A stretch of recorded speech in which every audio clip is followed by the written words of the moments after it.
Ecomedios 1220.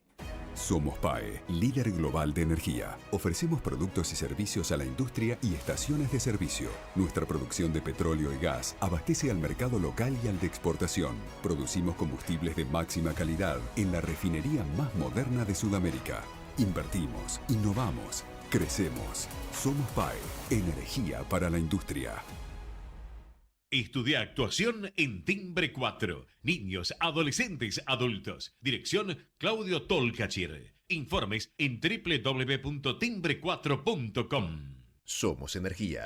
Somos crecimiento. Somos compromiso. Somos el futuro que mueve a todo el país. Sindicato de Petroleros Privados. Marcelo Rucci, secretario general. Naturgy te recuerda que alterar las instalaciones de gas de la distribuidora o un medidor de gas representa un potencial alto riesgo para la seguridad de las personas y para sus bienes materiales, además de constituir un delito. Por ello, las instalaciones de gas solo pueden ser manipuladas por personal autorizado por la compañía. Si sos testigo o tenés conocimiento de estas irregularidades, te pedimos que hagas la denuncia. Si preferís en forma anónima al 0810-333-6862 o por mail a denuncias@naturgy.com.ar. Cuidémonos entre todos. Letras y corcheas. Un encuentro con músicos y escritores. Una hora para disfrutar de canciones y textos contado por sus autores. Letras y corcheas. Los jueves de 22 a 23 con la conducción de Hernán y Mario Dobri.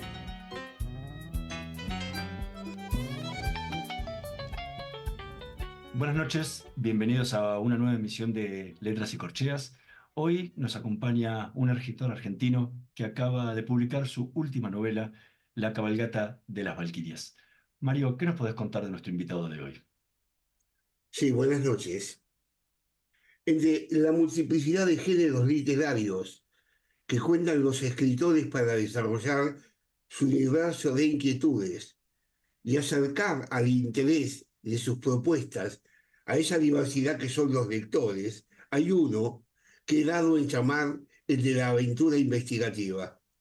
Camino del pensamiento que compromete tanto al personaje ficticio de la obra, encargado de la exhaustiva investigación, como al lector ávido de entrometerse en el entramado de causas y efectos que dieron paso al dilema planteado en la misma. Un subgénero que apela además a cierta faceta de la morbosidad humana se ha dado en definir como el de la novela policial, donde se cuelan actitudes personales que divergen de la aceptación moral del grupo y que esconden sus apetencias, actos y consecuencias, intentando el posible ámbito de la impunidad de los o del protagonista de estos, siempre abiertos a convivir socialmente, difuminándose en el resto grupal. Hoy en esta noche de Letras y Corcheas entrevistaremos a un escritor de aquilatados conocimientos en la materia, con el cual poder despejar el universo de las dudas literarias. Buenas noches, Pablo de Santis. Es un placer contar contigo en nuestro programa. Muchísimas gracias, Hernán. Muchísimas gracias, Mario. Es un placer estar aquí hablando con ustedes.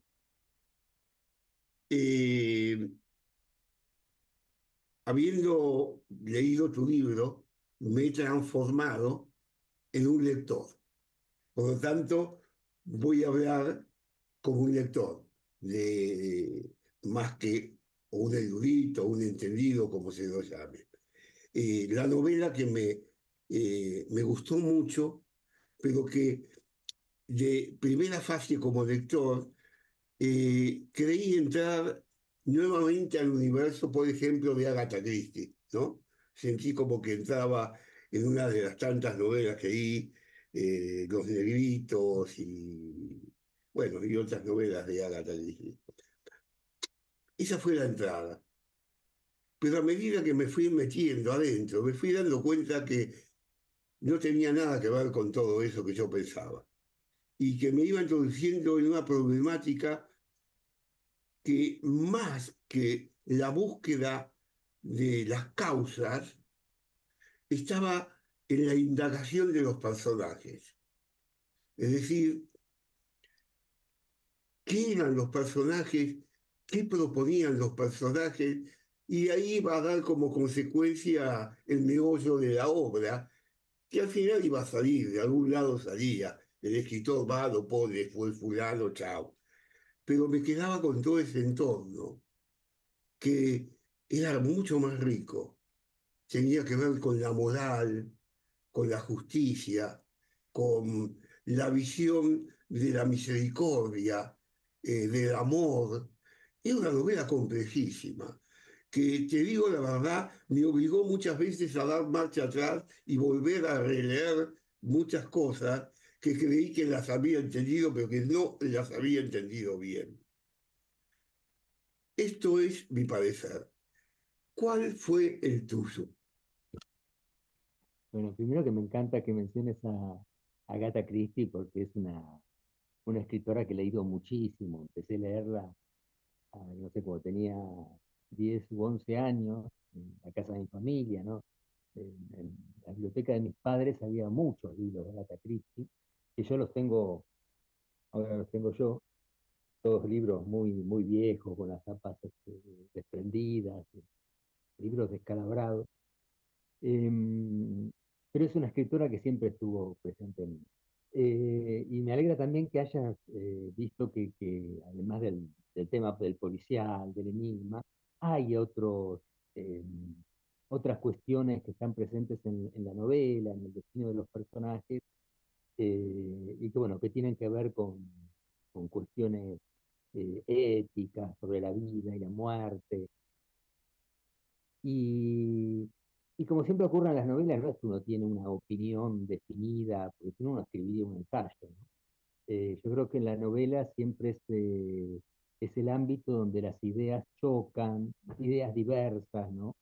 Eh, es como que el autor puede darse permiso para sacar al ruedo distintas ideas y que esas ideas mismas combatan entre ellas, entre sí, a través de los personajes.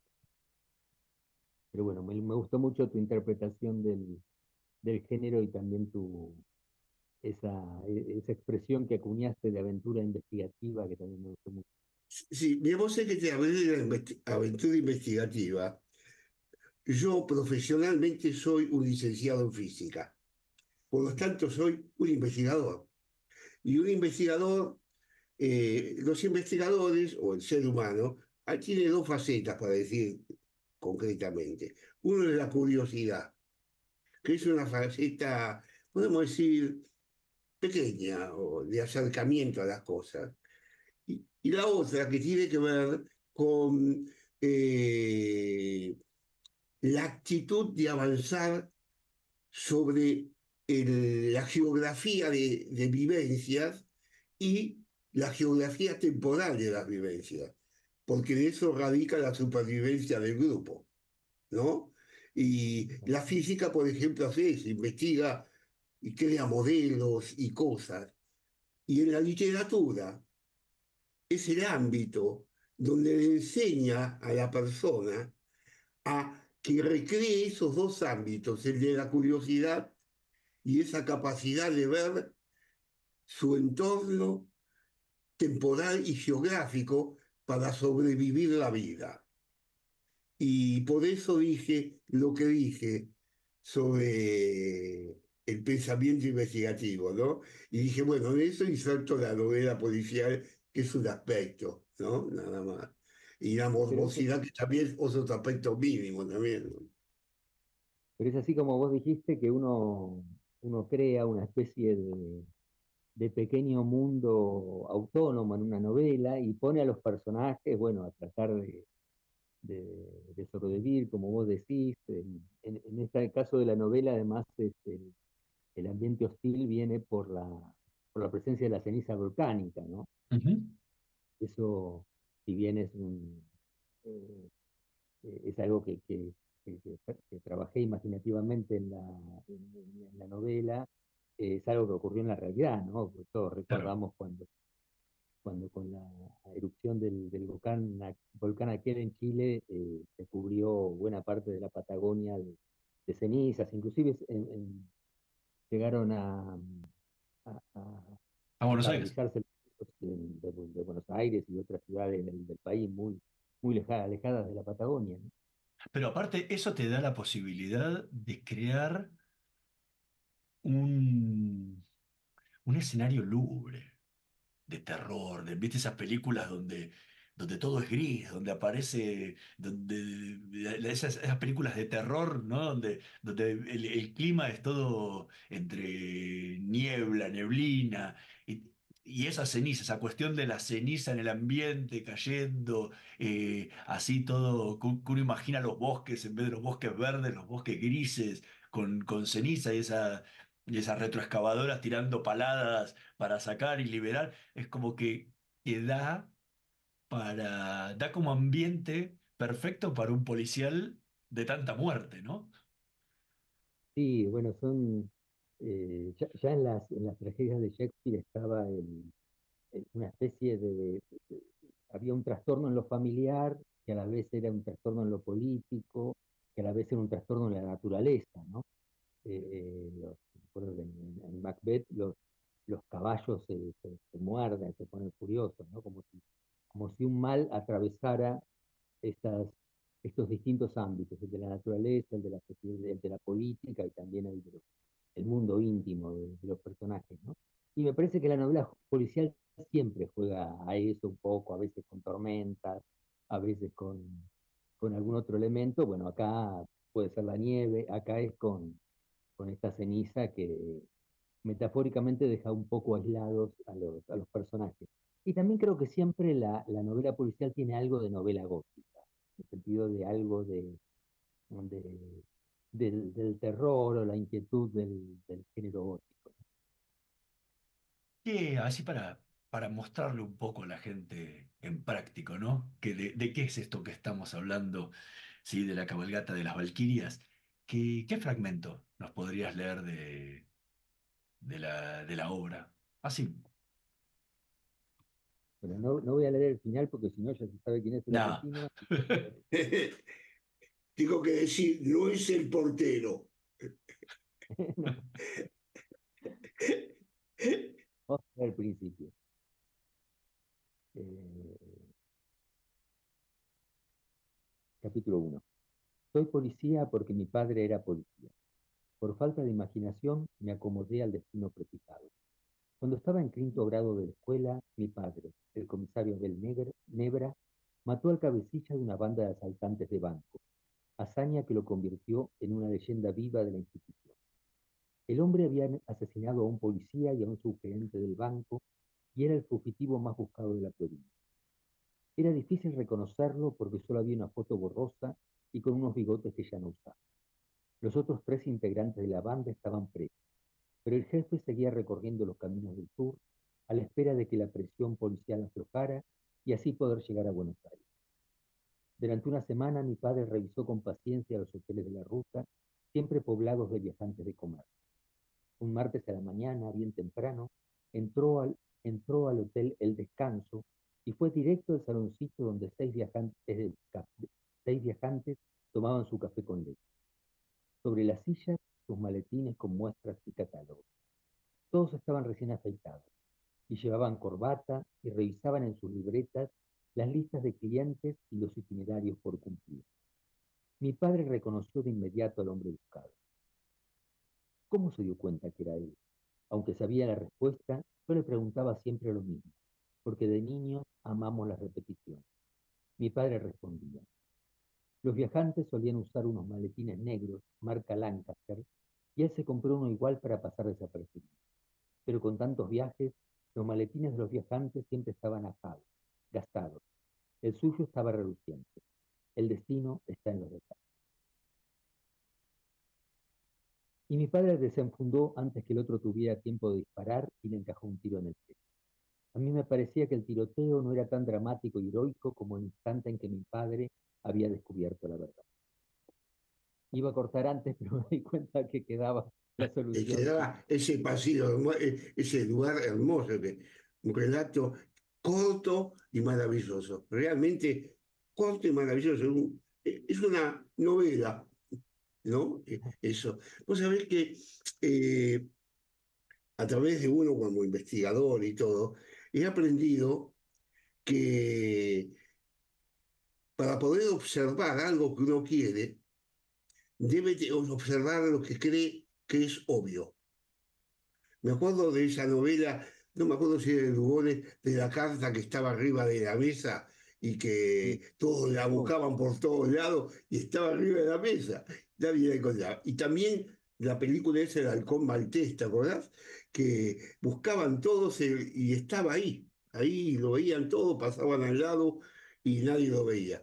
Esto me llevó a que lo primero que trataba de buscar, dije, acá voy a arrancar por el título.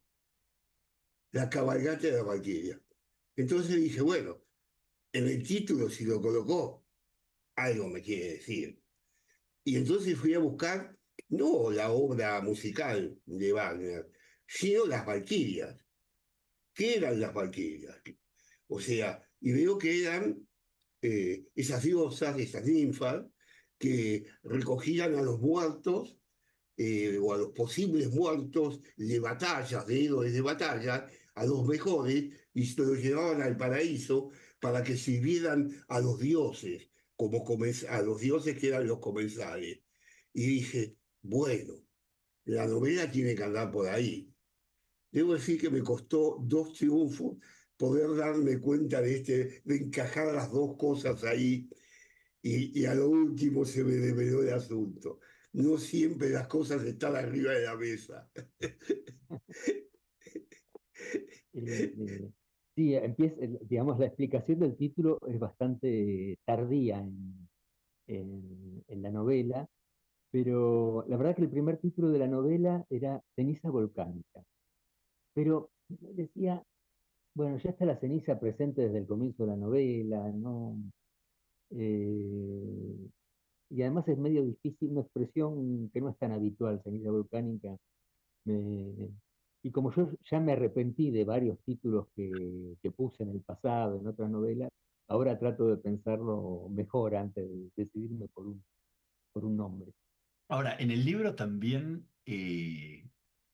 planteas, y más teniendo en cuenta con el texto que acabas de leer, eh, bastantes puntos sobre lo que tiene que ver con la moralidad. Y no de la moralidad de lo que está bien moralmente o no, sino de, de cuestiones muy profundas. Por ejemplo, uno de esos entre el protagonista, el policía, con la historia de su padre y la historia de él como policía, que es el policía recto, el policía perfecto, no vamos a contar después, pero que tiene que atravesar cuestiones éticas complejas dentro de él mismo a la hora de tomar decisiones. Y después, por el otro lado, el otro tema que planteas y que atraviesa buena parte de la novela, con lo cual no voy a hacer adelantar demasiado, que es el tema de la eutanasia. Digo, Sí, por decir sí, algunos, hay algunos otros más, pero digo, son dos temas muy fuertes eh, que también atraviesan la novela y que te ponen y que ponen al lector a pensar sobre esas cuestiones más allá de la historia que tiene que ver con el crimen y o él o los crímenes y la investigación para encontrar al culpable o no. sí, el protagonista está en crisis con estos temas, pero él es alguien que trata de aplicar la ley, ¿no? Alguien que se dice, no voy en cada situación a interpretar lo que yo pienso de la justicia, sino que voy a tratar es abogado además de policía, voy a tratar de aplicar la ley, lo que está escrito, lo que ha sido escrito por los hombres, y yo lo voy a aplicar, ¿no? Ese es mi trabajo. Después las cosas se le complican porque parece que el destino le pone en el camino ciertas situaciones que dan margen a la interpretación, ¿no? Y bueno, y el tema de la novela, el tema un poco escondido de la novela, pero es ese, como decías, la, la eutanasia, ¿no? Que tal vez adelantemos un poco de la trama. Y vos, mira, Pablo, una de las cosas que también me han llamado la atención de la novela, en lo que has escrito, es lo que llamaría yo lo externo y lo interno. Es decir, a raíz de las cenizas volcánicas, una cierta localidad se transforma en algo aislado, ¿no? Pero hay un exterior más amplio del cual, en algún momento, si algo sucede en ese exterior, se manifiesta y se ve. Y entonces envía a alguien, que es el exterior, a ese ámbito aislado para tomar cartas en el asunto. Es una cosa interesante, porque eso se da en muchísimos órdenes de nuestras vidas, en donde, hasta mismo en el cuerpo, un elemento, yo que sé, un carcinoma que se va generando adentro del cuerpo, no se manifiesta, y de pronto algo, yo qué sé, un día andás descompuesto, y aparece el exterior y que te empiezan a meter tubos de investigación por todos los costados. Esto fue para mí muy interesante, porque el detective que va es un elemento externo a la cosa. No, no es como las obras que a veces Agatha Christie, en los personajes están internos en la cosa. No, este es externo a la cosa, va con su caudal a ver un problema interno que quedó aislado. Y entonces ahí hay un choque de visiones y confrontativas que es bastante núcleo, a mi entender, de la novela. No sé, Sí, no, me parece perfecto lo que decís. Este personaje va, pero además esto, sí, el hecho de que el personaje venga de afuera, a mí me sirve también para que sea una especie de compañero del lector, ¿no? Porque el lector también se toma esa novela, no conoce los personajes, entonces mientras se los van presentando al narrador y protagonista, al comisario Nebra, también los va conociendo el lector. A mí, pero esto del lugar cerrado, eh, a mí me parece curioso cómo la novela policial inglesa, Agatha Christie, que vos mencionaste, Mario, hace un rato, la novela policial inglesa muchas veces los tiene a los personajes ya reunidos en una casa, en una en un isla, tren, como eh, en el en, tren, en un tren, en un barco, ¿no? En un avión, en una novela que se llama sí, Muerte en las Nubes. Pero bueno, vos citabas antes El Halcón Maltés, ¿no? Que es la novela de Dashiell Hammett, que es una película lindísima, con sí, Humphrey Bogart. Ahí tenemos al detective que tiene que investigar en toda la ciudad, pero es como si fuera encontrando una especie de pequeña comunidad escondida de toda la ciudad, que son, en el caso del Halcón Maltés, los personajes unidos por esta estatuilla del halcón, digamos, que están vinculados por eso, ¿no? En otras historias, no sé, de Chandler es otro el vínculo entre los personajes, pero es como si descubrieran en la ciudad una pequeña comunidad, muy conflictiva, por suerte, cierto, dominada por algún elemento que a veces puede ser el crimen o algo valioso como esta estatuilla o lo que fuera, ¿no? Pero siempre se trata de esa pequeña comunidad, esté en una casa de campo inglesa o esté escondida en medio de la ciudad. Y en el caso de esta novela, por qué la locación? Digo, porque venís saltando. La anterior novela estaba en Londres, 1932, y acá saltás a los 2000, ahí no queda clara la fecha todavía, pero si uno toma la explosión la erupción del volcán en su momento, podría decir la fecha más o menos. Y esta zona y este pueblito cerca de Bariloche. Porque lo único que sabemos dónde queda es que queda cerca de Bariloche y cerca de la capital de la provincia y como 400 kilómetros de la capital de la provincia que intuimos, pues ahí tendremos que intuir que será Neuquén. la capital cercana, porque Viedma le queda bastante más lejos que digo, ¿por qué este salto de locación? Bueno, quería hacer Hacía muchos años que yo venía escribiendo esta novela, tuvo varias versiones, eh, y habíamos ido con mi familia y también algún viaje de trabajo yo solo, eh, al sur, antes y después de la ceniza volcánica, ¿no? Es decir, y me había impresionado, digamos, cómo había cambiado el paisaje. eh, y bueno, me había quedado esa imagen de un lugar. Fuimos a cuando apenas reabrió para el turismo después de la erupción del volcán y cuando volvieron a abrir los aeropuertos, ahí estábamos. Así que ese fue el disparador un poco, ¿no? La idea de pueblo siempre es muy atractiva para el escritor, por eso creo que hay tantas series y películas con pueblos, porque los personajes están ahí, tienen relaciones entre ellos, no te falta que la trama los conecte porque ya están conectados naturalmente, ¿no? Y también porque me parece que toda novela policial es una novela familiar, y los pueblos funcionan como familias expandidas, ¿no? Y eso es muy rico para el escritor, ¿no?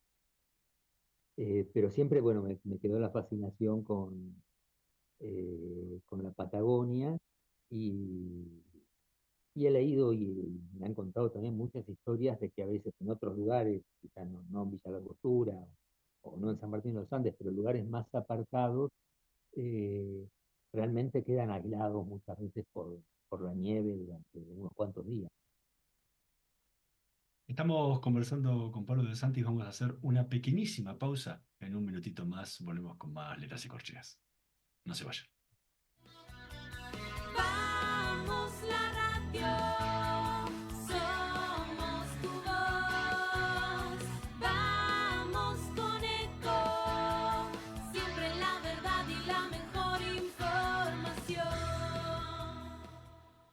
¿Cuándo fue la última vez que te tomaste un respiro para ver un amanecer?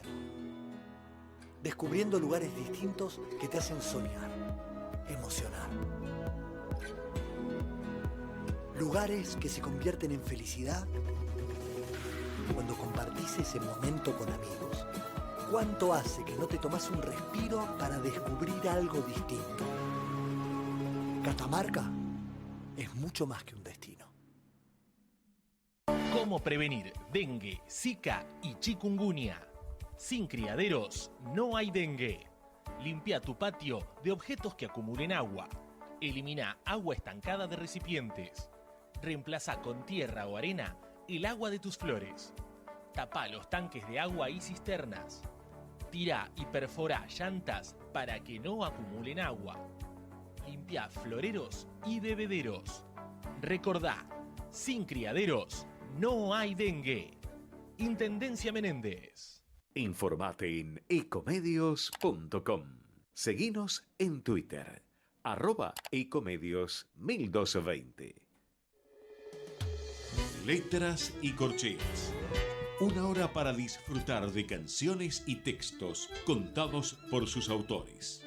Con la conducción de Hernán y Mario Dobri.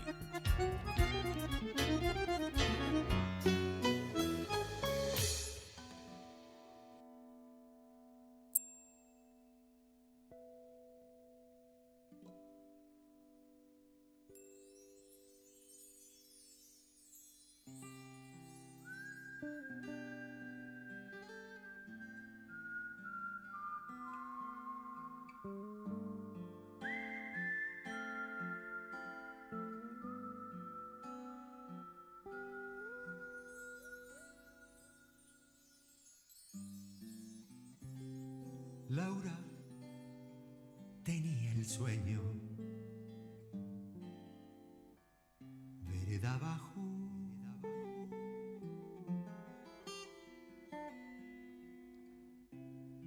en su dale que dale, todos los días.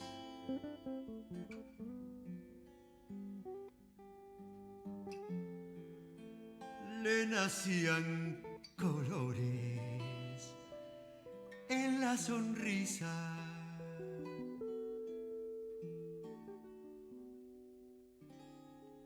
Y el aire suspiraba por sus rodillas.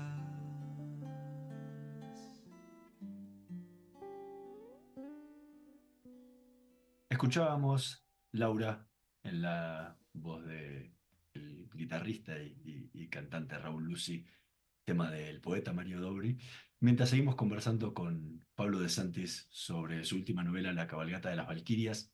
El- en algún momento, ¿sí? En alguna entrevista, solías decir que, que en tus novelas suelen aparecer algunas cosas que se repiten. ¿Sí? Una cierta sofisticación de los géneros populares, los grupos de gente que se dedican a una misma actividad, bueno, la presencia del policial, y hay veces el género fantástico, las historias de amor, las ideas, la idea de que contar una historia es contar un secreto. ¿Qué es lo que se repite en esta de tus novelas anteriores? En esta novela traté de hacer algo distinto, traté de ser un poco más realista, pero aparecen, sin que me lo proponga demasiado, el tema del grupo de gente que se dedica a lo mismo, en este caso los policías. Traté de que no fuera una novela intelectual, que siempre el tema intelectual aparecía mucho en mis novelas, eh, y acá traté de que no apareciera, pero bueno, hay una biblioteca de pueblo, que siempre me despiertan muchísima curiosidad las pequeñas bibliotecas, mirar cómo están organizados los libros, eh, que en general no están organizados como las bibliotecas más profesionales, sino agrupados por géneros, por ejemplo, ¿no? Hay un estante, como uno los tiene un poco en su casa, ¿no? Por autores, por géneros, ¿no? No por código, digamos, como hacen los bibliotecarios profesionales. Eh, y aparece también un poeta, bueno, que ya murió cuando empieza la novela, murió hace muchos años, pero aparece un poco la figura de este poeta, que es como el poeta del pueblo y que tuvo cierta importancia en la trama, ¿no? De hecho, en algún momento le cambian el nombre a la biblioteca que no tenía nombre y le ponen el nombre de este poeta, ¿no? Eh, Otra de las cosas que he notado a medida que leía es que un elemento que suele suceder en las novelas policiales o en algunas novelas que no lo son policiales es que los personajes tienen una gama de emotiva amplia, en lo que quiere decir, la gente tiene temor, horror, tiene manifestaciones de odios, y acá he notado que hay como una problemática pacífica. Es como está todo dado, pero nadie odia a nadie. No hay miedo, se sabe que ha muerto fulano, mengano, pero nadie le causa no solo temor, sino horror. No lo hay. Hay como una apatía general en todo el contexto del pueblo que le llama la atención incluso al detective, que tiene que ahondar problemas y se encuentran que el problema más grande que tiene es la apatía de los demás, el informar incluso. Me imagino que eso lo has pensado. Sí, hay como una especie de secreto en el pueblo y, y hasta qué punto, digamos, una de las preguntas que se están haciendo el personal, el narrador, el detective, es cómo se vincula ese secreto con los asesinatos, ¿no? Y eso me parece que está. Igual hay algunos enfrentamientos en el pueblo, pero es cierto que los personajes tienen cierta desazón por la situación eh, que están, que están viviendo, ¿no? Se sienten un poco abatidos, como si esa ceniza volcánica los estuviera cubriendo a ellos también, ¿no? Pero sí hay creo que hay pequeños conflictos entre ellos, por un lado algún conflicto sentimental, un conflicto por unas tierras, ¿no? Pero, pero están como en sordina, ¿no? Como cuando en el piano, ese pedal que había que atenuaba todos los sonidos para que no se quejaran los vecinos. El- Alguna vez charlando con algún colega, también escritor de policiales, decía que era mucho más fácil escribir un policial en Argentina. Porque, y más, no es tu caso, que no es un policial negro, pero donde estas cosas de los policías corruptos, de todas estas cuestiones, eh, es más normal que explicarlo en un policía, no sé, en Alemania o en Suecia o en cualquier otro país, ¿no? Eh, ¿Sentiste esa diferencia de tener más libertad para jugar con los personajes policiales al haberlo trasladado a Argentina de lo que te había tocado en la novela anterior, lo que habías elegido, bueno, te tocó, lo elegiste en la novela anterior en Londres? Eh, bueno, creo que no hay, son muchas novelas con personajes policías en la literatura argentina, son más bien los investigadores de otro tipo. Pero igual hay novelas con algunos policías. Hay una historieta que es muy linda que se llama Evaristo, de Solano López y Carlos Zampayo. Pero en general, bueno, está esa imagen que yo tenía cuando era joven, teníamos todos los jóvenes de esa época, era una imagen muy negativa de la policía que yo creo que no es tanto ahora, ¿no? Antes realmente uno tenía un miedo personal a la policía, que creo que ahora los jóvenes no es que les preocupa mucho la policía como nos preocupaba a nosotros. Eh, Teníamos realmente miedo que nos llevaran presos. Eh,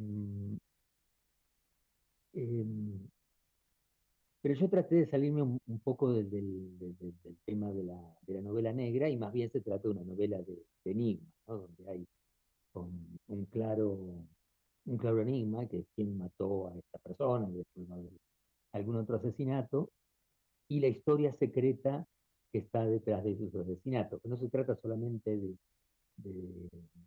de saber el nombre del asesino, sino que hay una historia secreta, ¿no? Hay como un primer plano de la novela, que es el plano de la investigación, y después está esta otra historia secreta, que es lo que llevó a los crímenes, ¿no? Vos sabés, Pablo, que hay dos o tres aspectos que a mí me interesaron. Primero, que por suerte aparece una novela después de que he leído un montón. Hay muchas más, pero no las conozco todas, así que hablo por hablar, ¿no? Que no se introduce en el plano diario ni de la política, ni el plano social, en este caso argentino, en donde uno tiene que tomar partidos críticos o de posiciones políticas. No, no, la novela está en un ámbito que es un ámbito casi abstracto, en donde se puede hablar. Pero además tiene algo que me gustó. Lo más fácil, mira, te digo, hace un tiempo atrás, una, una nuera mía me decía de la nena, ¿cómo hago para que se interese en leer? Y le digo, comprarle unas historietas. Con la historieta va a fijar la imagen, la lectura, y vas a ver cómo arranca. Y es cierto, hoy se lee todo. Eso tu novela lo marca, marca cosas, objetos, la ceniza. La novela es física. Está el fondo, pero es física, es visual. Se la puede tocar, se la puede chupar, se la puede ver. ¿Ha sido esa tu intención y tu característica? Pero vos sabés que vos justamente nombraste dos cosas que a mí me gustan mucho, que es una la historieta, el mundo de la historieta y otro el mundo de la literatura para chicos, ¿no? Y yo creo que el escribir libros para jóvenes y el escribir historietas, y sobre todo el escribir historietas me ha enseñado un poco a escribir. Cuando uno escribe una historieta, uno le da instrucciones al dibujante, digamos. Le dice, en un cuadrito tiene que aparecer esto, esto, y siempre tiene que haber una cierta claridad visual, ¿no? Porque el dibujante tiene que saber qué, qué tiene que dibujar, ¿no? Y algo parecido ocurre cuando uno escribe una novela sin dibujos, porque uno le tiene que mostrar cosas a la imaginación del lector, ¿no? Y tiene que contarlas con imágenes visuales, como vos decías, ¿no? Mostrarle el mundo material de la novela a través de imágenes visuales que sean claras, ¿no? Y que de alguna manera sean representativas de la novela. Yo creo que bueno, mis hijos ya son grandes, pero me acuerdo cuando les contaba cuentos y uno está un poco dormido, ¿no? Contándole cuentos a los chicos. Eh, Me gustaba el de la Cenicienta porque era una encadenación de imágenes y el cuento se contaba solo, ¿no? Aún uno dormido podía contarlo tranquilamente porque uno decía, bueno, no tengo que pensar mucho qué sigue, porque siempre hay una imagen que me conecta con la siguiente y me va armando la historia, ¿no? Y yo creo que los cuentos de hadas, los cuentos tradicionales, enseñan a narrar desde ese punto de vista, ¿no? De construir imágenes visuales fuertes donde la imaginación del lector entre con facilidad, que no sean solo palabras una detrás de otra y que no se sepa muy bien qué significa. Pablo, qué otro fragmento podrías compartirnos del libro para seguirle mostrando a la gente un poco de qué se trata hasta acá la cabalgata de las Valquirias? Bueno, voy a leer otro fragmento del primer capítulo, porque después ya está demasiado metido en la trama, ¿no? El primer recuerdo que tengo de los crímenes de Bosque Blanco fue una noticia del periódico. Había desaparecido un hombre en esa pequeña ciudad, a más de 400 kilómetros de la capital de la provincia. Yo nunca había estado en Bosque Blanco. Mi sueldo no alcanzaba para vacaciones en la nieve. El hotel, la aerosilla, el alquiler de los esquíes y las botas, las clases de esquí. Además me agotaba la idea de vigilar a mis hijos en la montaña, procurando que no se despeñaran en algún precipicio. El desaparecido era Rafael Alessi, 70 años, jubilado, casado, problemas cardíacos, diestro en negocios inmobiliarios y aficionado a la caza, aunque para entonces, según supe después, la había abandonado. Había salido muy temprano de su casa para hacer un paseo habitual por los alrededores de la ciudad y no se había vuelto a saber de él. El caso transformó por completo la vida en Bosque Blanco, o lo poco de vida que le había quedado al lugar después de la erupción del volcán y la consiguiente nube de ceniza, y los afiches con su cara decoraban los postes de electricidad y las vidrieras de los negocios. Se pensó que se había perdido en el bosque y que la noche fría había acabado con él. La cantidad de escaladores y excursionistas perdidos es escalofriante, y muy a menudo algún andinista que decide probar con una nueva ruta encuentra un cadáver de alguien que desapareció 30 años antes, y la noticia sale en los diarios y se empieza a decir que estaba intacto, igualito a la fotografía, como si los años de intemperie pudieran dejar sin cambios un rostro. Pero el caso de Alesco era distinto. Nadie pensaba que se le hubiera ocurrido aventurarse más allá del bosque que rodea la ciudad. Corto acá para no hacerla demasiado larga. No, y además, eh, uno, si no se interna a leer el libro. Una de las cosas que he notado en el libro, y para poder tenerme, cuando dice que cuando uno lee, va leyendo, y no puede pararse como en la vida diaria, yo que sé, te paras en la esquina, encontrás a alguien, charlas una hora, te vas, y entonces tenés una capacidad de memoria sustancialmente mayor, dada por imágenes e citaciones. Acá la cantidad de personajes que van entrando en la obra van entrando sucesivamente.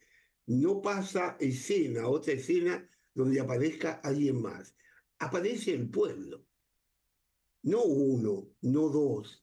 Y van apareciendo el ferretero, el farmacéutico, el policía, el ama de casa que hizo tal cosa, la intendente, el poeta.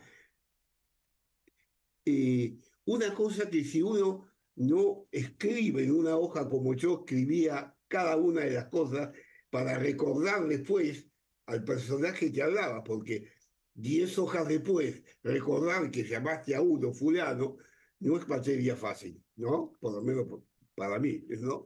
Es de materia fácil. Esta técnica, ¿te gusta? Bueno, me gusta mucho que plantees el tema este, porque uno de los problemas de la novela policial es la memoria del lector.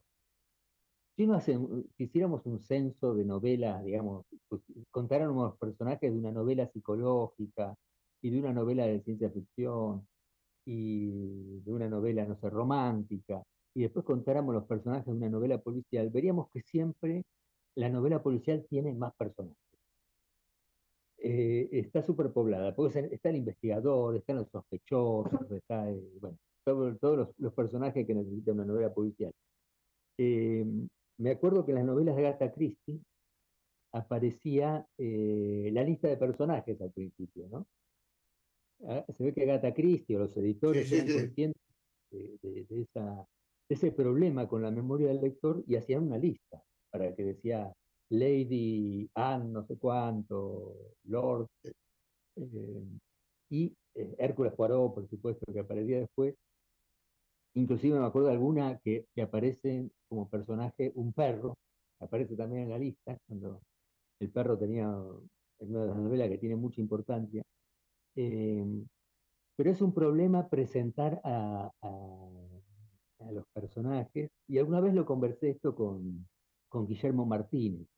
Los dos tenemos novelas donde hay muchos personajes que aparecen de golpe, como en un congreso o en algún tipo de situación social de ese tipo, y el problema de cómo haces para presentar en un capítulo muchos personajes. Por supuesto que siempre es mejor ir presentándolos de a poco. Como vos decís que aparece uno en un capítulo, el capítulo siguiente otro, aunque sea un esfuerzo para la, para la memoria del lector, se le deja un poquito de descanso, que no es lo mismo si uno los presenta todos juntos. Otra cosa importante a veces es agregarle algún rasgo a los personajes para que queden un poquito más en la memoria del lector.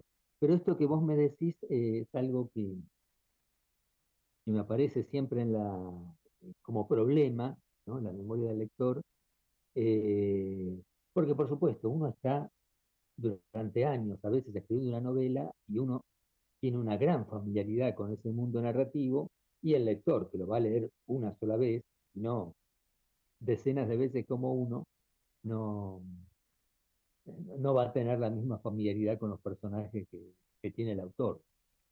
¿Cómo fue tu Bueno, trabajo para llegar a esto? Porque me imagino que el día que decidiste, bueno, voy a escribir esta historia, no tenías a todos estos personajes en la cabeza. ¿Cómo fue tu trabajo de esquema de trabajo para plasmar esta historia con tantos personajes? Mira, esta historia yo siento que lo que hice fue trabajar como sobre un viejo manuscrito mío, ¿no? Porque la primera versión no tenía este personaje tan protagonista, al comisario, era un protagonista más de la historia, eh, pero estaba narrada con un narrador omnisciente, es decir, un narrador en tercera persona que iba ocupándose de cada personaje en un pequeño capítulo. Después, respetando el mismo argumento, la reescribí totalmente con un punto de vista fuerte, que es el del comisario, ¿no? Está la personalidad del comisario, está su modo de narrar, el lector lo sigue todo el tiempo a él. eh, Vemos no a través demasiado de sus pensamientos, pero sí de sus diálogos, lo que él piensa, sobre todo el aspecto moral, digamos, de de su visión de las cosas. eh, pero digamos, esto me apareció en la última versión, ¿no? En la primera versión estaba muy claro el argumento, ¿no? Porque el argumento lo tuve claro desde el principio, pero no tenía claro el modo de contar la historia. A mí me siento mucho más cómodo cuando cuento en primera persona. Tengo libros en tercera, pero la primera persona me resulta muchísimo más expresiva. Pues Pablo, que casi todo este universo de obras policiales se resume a, a un esquema que lo conocemos todos, muy sencillo, que dice, ¿cómo esconder a un elefante? ¿Y cómo llenado de elefantes alrededor? Y entonces, este es el esquema ese. ¿Cómo esconder un elefante? Lo lleno de elefantes. Y es, en cierta forma, esquemáticamente, la forma de una novela policial. Tenemos un problema, lo llenamos alrededor de 1000 problemas y ahí escondemos al elefante. No sé si, ya, me imagino que esto ya te has dado cuenta hace años, eres un escritor más que consumado, ¿no? Pero siempre que leo las novelas me hace acordar a este esquema de conocimiento, que es cómo esconder una cosa dentro de todas. El problema no es esconderlo, el problema es cómo descubrirlo luego. Sí, Eh, bueno, y en vez de hablar de elefantes, hablamos de un mono, de un de lo gorila. que Había un famoso sea. experimento, el de la cancha esa de básquet, un experimento que hicieron gente en Estados Unidos, se hizo de gente de estos que hacen la psicología experimental. eh, Pusieron a una serie de sujetos del experimento, a observar un partido y les pidieron que contaran los tantos, si metían más tantos los de la remera azul o los de la remera roja, pongamos, y, y en medio del partido hubo un hombre disfrazado de mono, que se paseaba por la cancha, y nadie lo vio. Todo el mundo presentó su planilla diciendo a ver tantos habían metido, tanto uno u otro equipo, pero nadie vio a este, a este mono, eh, escondido a la vista de todos, ¿no? Porque no estaba ahí pasando ahí entre los jugadores. Es un experimento famoso. Algo de eso tiene la novela policial, ¿no? Que por otra parte, la solución al enigma tiene que ser sorpresiva, tiene que tener algún grado de sorpresa, pero no tiene que ser una sorpresa total. El lector tiene que darse cuenta de que eso se le fue contando de manera cifrada, de manera indirecta, pero esa historia ya estuvo. No es algo. El lector al final de la novela policial tiene que sentir algo de sorpresa, pero algo de familiaridad también con la situación. No puede sentirse estafado, porque es muy fácil decir, bueno, aparece un asesino, que no apareció en toda la novela eh, y está en el final. eh, Más difícil es, digamos, de que el lector se dé cuenta que esa historia secreta se le estuvo contando, pero de un modo un poco elíptico, ¿no? ¿Y en qué momento decidiste el final? ¿En qué momento del proceso de escritura? Que ese iba a ser el final. Y al final siempre en general lo decido al principio, ¿no? Antes de escribir, yo soy de pensar las tramas, no voy escribiendo a medida que se me ocurren las cosas, sino que primero pienso la trama, la voy armando en mi cabeza. Yo me acostumbré cuando era muy joven, yo trabajaba muchas horas en redacciones, en la época en que se escribía a máquina, ya desde los 19 años ya trabajaba en una redacción, y, y para escribir mis cosas tenía poco tiempo, ¿no? Entonces me acostumbré a armarlas en mi cabeza. Entonces puedo armar, digamos, historias bastante complejas en la cabeza sin necesidad a veces de anotar nada, aunque a veces sí tomo alguna nota, y después antes de escribir pongo eso por escrito, y voy armando digamos, hago un diseño de la historia antes de escribir, ¿no? Eh, Eso es algo que hago yo, pero otros escritores a veces les sale mejor si escriben al vuelo de la pluma, digamos, ¿no? Pablo de Santis, muchísimas gracias por habernos acompañado esta noche en Letras y Corcheas. Ha sido un placer enorme escucharte y aparte leerte, porque realmente la cabalgata de las Valquirias fue apasionante y como te lo dije, previamente no podía alargarlo. O sea, empecé a leerlo y atentaba contra mis horas de sueño porque no quería seguir adelante para llegar a descubrir quién realmente era el asesino. Así que felicitaciones por el libro y a la gente búsquelo, están todas las librerías y lo van a disfrutar tanto como lo disfrutamos nosotros. Muchísimas gracias, Hernán, muchísimas gracias, Mario. Fue un placer conversar con ustedes. Me olvidé que era entrevista y conversaba así como viejos amigos. Bueno, Muchísimas gracias. muchísimas gracias, Pablo. He subido la novela a mis muros y coloqué que me maravilló en mi primera lectura, porque me parece que me lleva o me llevó a dos lecturas de la misma para que la gente entendiera la profundidad y la belleza de la obra. Muchísimas gracias, Pablo. Muchísimas gracias. Nosotros nos vamos a reencontrar en la próxima emisión de Letras y Corcheas, en la operación técnica Javier Martínez y Gerardo Subirana. Nos vemos la próxima semana. Somos PAE, líder global de energía. Ofrecemos productos y servicios a la industria y estaciones de servicio. Nuestra producción de petróleo y gas abastece al mercado local y al de exportación. Producimos combustibles de máxima calidad en la refinería más moderna de Sudamérica. Invertimos, innovamos, crecemos. Somos PAE, energía para la industria. Estudia actuación en Timbre 4. Niños, adolescentes, adultos. Dirección Claudio Tolcachir. Informes en www.timbre4.com. La energía que mueve al país nace del esfuerzo y compromiso de los miles de hombres y mujeres que con coraje ponen el cuerpo a una industria que no para de crecer. Con el compromiso que nos caracteriza, acompañamos a nuestros 26.000 afiliados y a sus familias con servicios e infraestructura de punta. Por eso, construimos clínicas, consultorios, farmacias y centros recreativos en toda la región.